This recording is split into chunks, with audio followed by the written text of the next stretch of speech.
Apresentamos Boa Nova, um podcast do GRESG com Guaraci Silveira, baseado no livro de Chico Xavier pelo espírito de Humberto de Campos.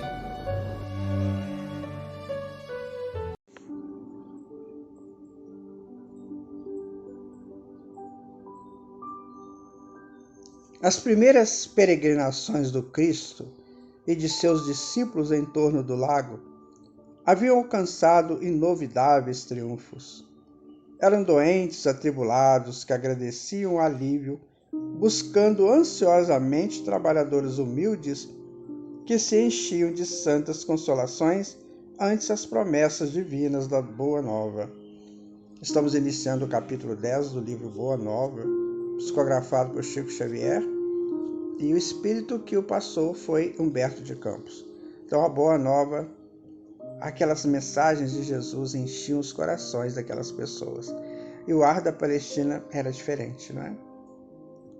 Aquelas atividades, entretanto, começaram a despertar a reação dos judeus rigoristas que viam em Jesus um perigoso revolucionário. O amor que o profeta Nazareno pregava vinha quebrar antigos princípios da lei judaica.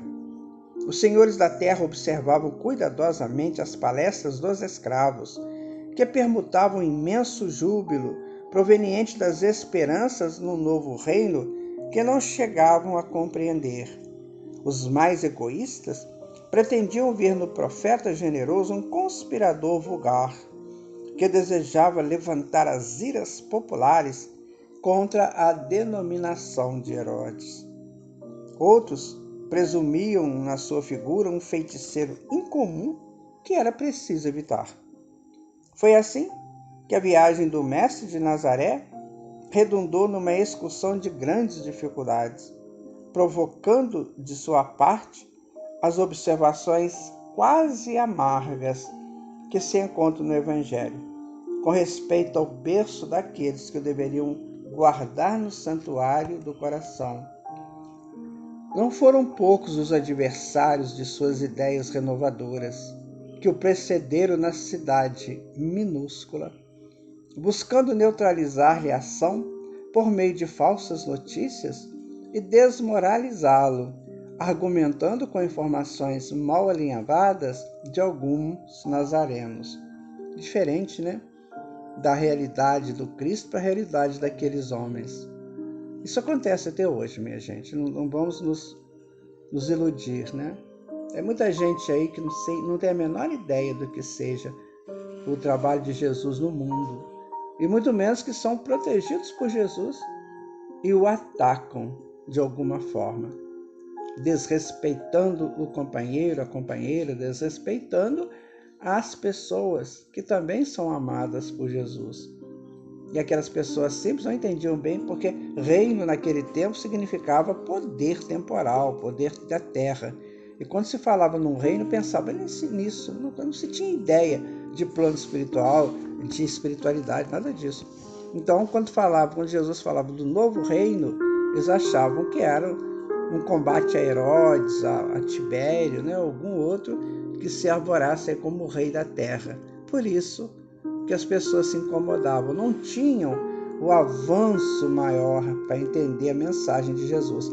E até hoje muitos se perdem porque não tem esse avanço para entender a mensagem de Jesus. Não é fácil, minha gente. Estudar o Evangelho tem que fazer uma introspecção, tem que se criar um clima íntimo para entender a mensagem do Mestre. Jesus sentiu de perto a delicadeza da situação que se lhe criara com a primeira investida dos inimigos gratuitos de sua doutrina, mas aproveitou todas as oportunidades para as melhores ilações na esfera do ensinamento. No entanto, o mesmo não aconteceu aos seus discípulos. Filipe e Simão Pedro chegaram a questionar seriamente com alguns senhores da região, trocando palavras ásperas em torno das edificações do Messias. As gargalhadas irônicas, as apreciações menos dignas, lhes acendiam no ânimo propósitos impulsivos de defesas apaixonadas. não faltavam os que viam no Senhor um servo ativo do espírito do mal, um inimigo de Moisés, que uma secla de príncipes desconhecidos ou de traidores ao poder político de Antipas. Tamanhas foram as discussões em Nazaré que os seus reflexos nocivos se faziam sentir fortemente sobre toda a comunidade dos discípulos. Pedro e André advogavam a causa do mestre com expressões incisivas e sinceras. Tiago aborrecia-se com a análise dos companheiros. Levi protestava, expressando o desejo de instituir debates públicos de maneira a evidenciar a superioridade dos ensinos do Messias, em confronto com os velhos textos. Você observa que, às vezes, quando a gente chega no Espiritismo, né, e a gente começa a estudar, começa a perceber a grandeza da vida dita ali pelos mentores, explicando o mundo espiritual, que é uma das grandes curiosidades que o homem sempre teve, né, de saber o que acontece depois da morte. E aí, muitos espíritas ficam meio que acalorados, né, falando coisas, tomando posições que não meditam bastante se devem ou não tomar essas posições. Porque o Espiritismo, minha gente, é uma doutrina de concórdia, de fraternidade e não de dissensões. Sabe? É preciso ter como parâmetro os ensinos do Evangelho e as interpretações que cada um guarde para si e observe o tempo. É isso que temos que fazer. Jesus compreendeu os acontecimentos e calmamente ordenou a retirada, afastando-se da cidade com tranquilo sorriso. Não obstante a determinação e apesar do regresso a Cafarnaum, a maioria dos apóstolos prosseguiu em discussão, estranhando que o mestre nada fizesse e reagindo contra as envenenadas insinuações a seu respeito. Daí alguns dias, obedecendo às circunstâncias ocorrentes naquela situação, Pedro e Felipe procuraram avistar-se com o Senhor, ansiosos pela claridade dos seus ensinos. Mestre, chamaram-vos de Satanás e reagimos prontamente, dizia Pedro com sinceridade ingênua. Observamos que por vós mesmo nunca oporias a contradita, ajuntava Felipe, convicto de haver prestado excelente serviço ao mestre bem-amado. E por isso revidamos aos ataques com a maior força de nossas expressões.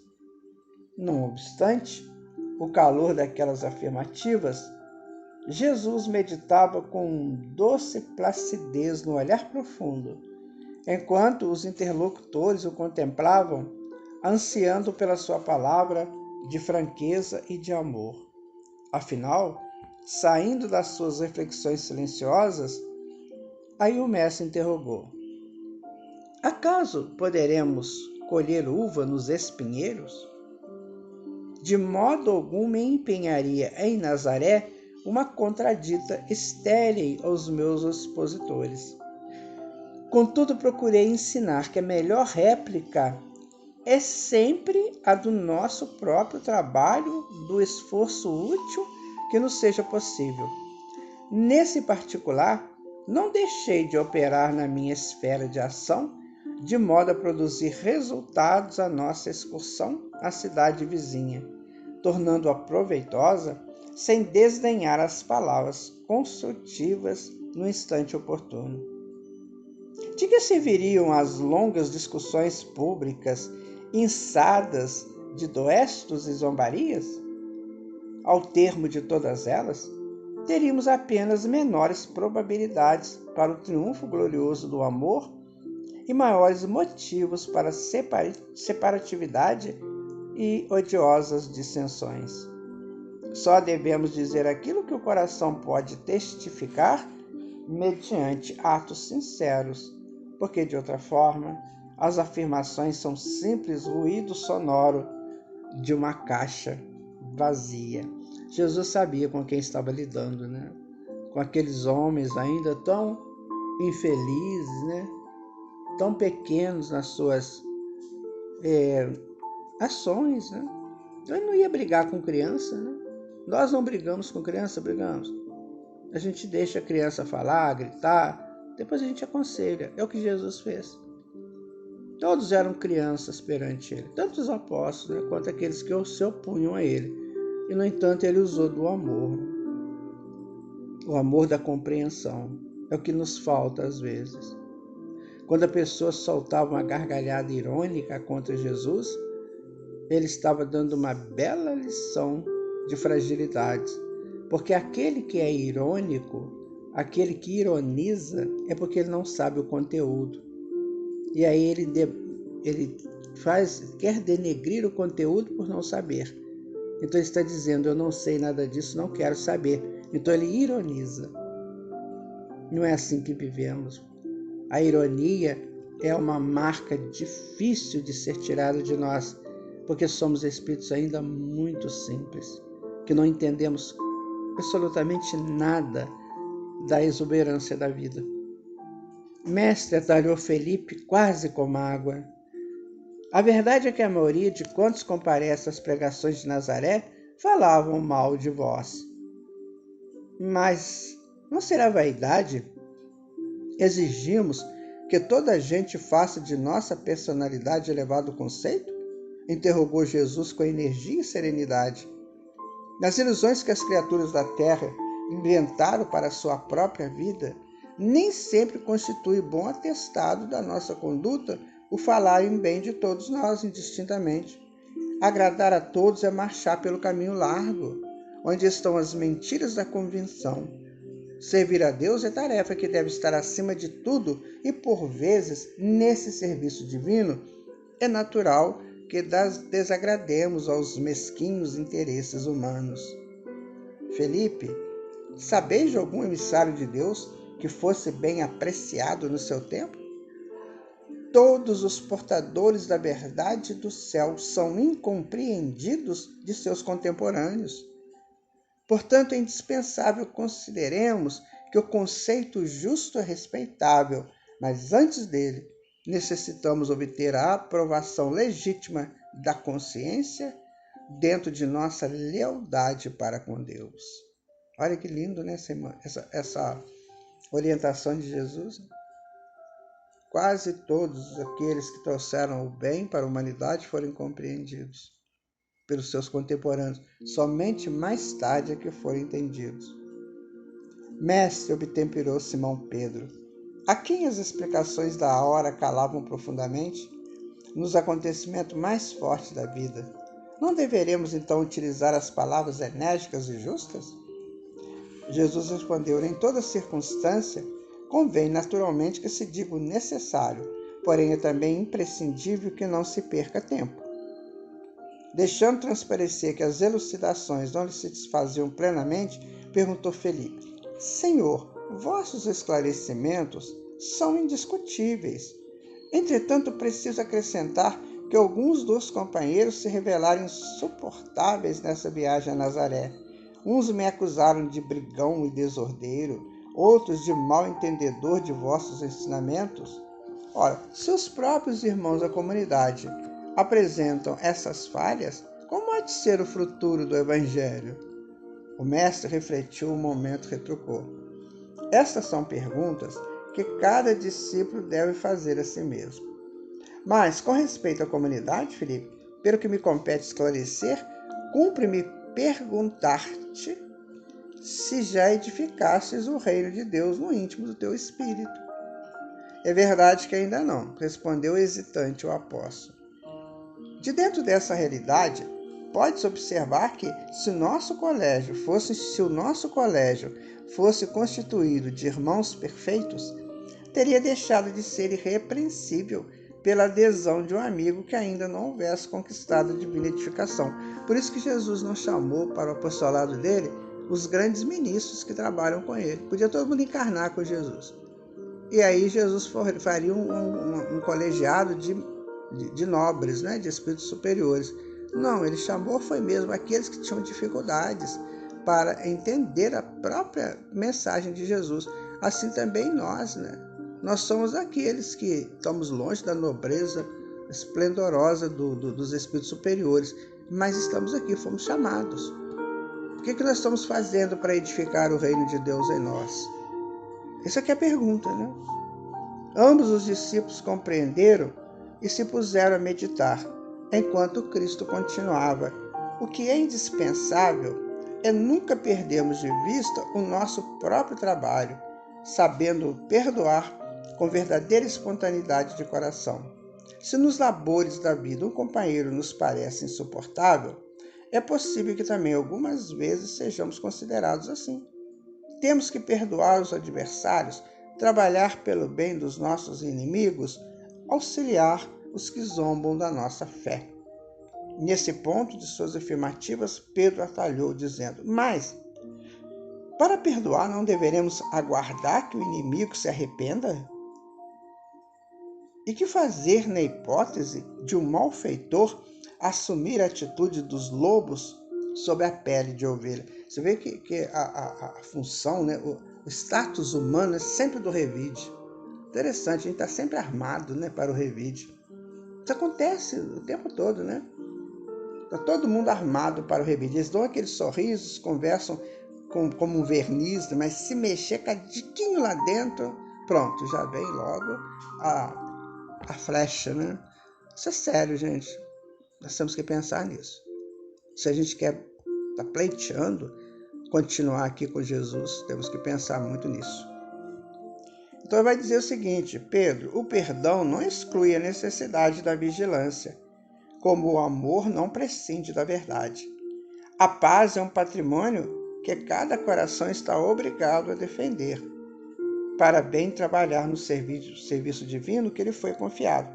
Se o nosso irmão se arrepende e procura o nosso auxílio fraterno, amparemo-lo com as energias que possamos desprender, mas, em nenhuma circunstância, cogites de saber se o teu irmão está arrependido. Esquece o mal e trabalha para o bem e pelo bem. Quando ensinei que cada homem deve conciliar-se depressa com o adversário, busquei salientar que ninguém pode ir a Deus com um sentimento de odiosidade no coração. Olha que sério. Vejam vocês.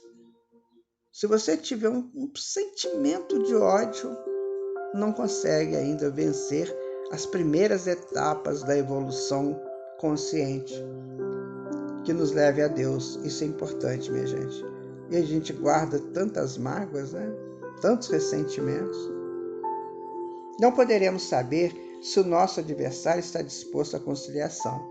Todavia, podemos garantir que nada se fará sem nossa boa vontade e pleno esquecimento dos males recebidos. Se o irmão infeliz se arrepender, estejamos sempre dispostos a ampará-lo e a todo momento precisamos e devemos esquecer o mal. Foi quando então fez Simão Pedro a sua célebre pergunta: Senhor, quantas vezes pecará meu irmão contra mim, que ele hei de perdoar? Será até 7 vezes? Porque isso era da lei judaica, né? Você deve perdoar o seu irmão até 7 vezes pelos erros cometidos. Então Jesus respondeu calmamente: Não te digo que até 7 vezes, mas até 70 vezes 7 vezes. Isso é infinito, né? Daí por diante, o mestre sempre aproveitou as menores oportunidades para ensinar a necessidade do perdão recíproco entre os homens na obra sublime da redenção. Acusado de feiticeiro, de servo de Satanás, de conspirador, Jesus demonstrou em todas as ocasiões o máximo de boa vontade para com os espíritos mais rasteiros de seu tempo, sem desprezar a boa palavra. No instante oportuno, trabalhou a todas as horas pela vitória do amor com mais alto idealismo construtivo. E no dia inesquecível do Calvário, em frente dos seus perseguidores e verdugos, revelando aos homens ser indispensável a imediata conciliação entre o espírito e a harmonia da vida, foram estas suas últimas palavras: Pai, perdoai-lhes, porque não sabem o que fazem.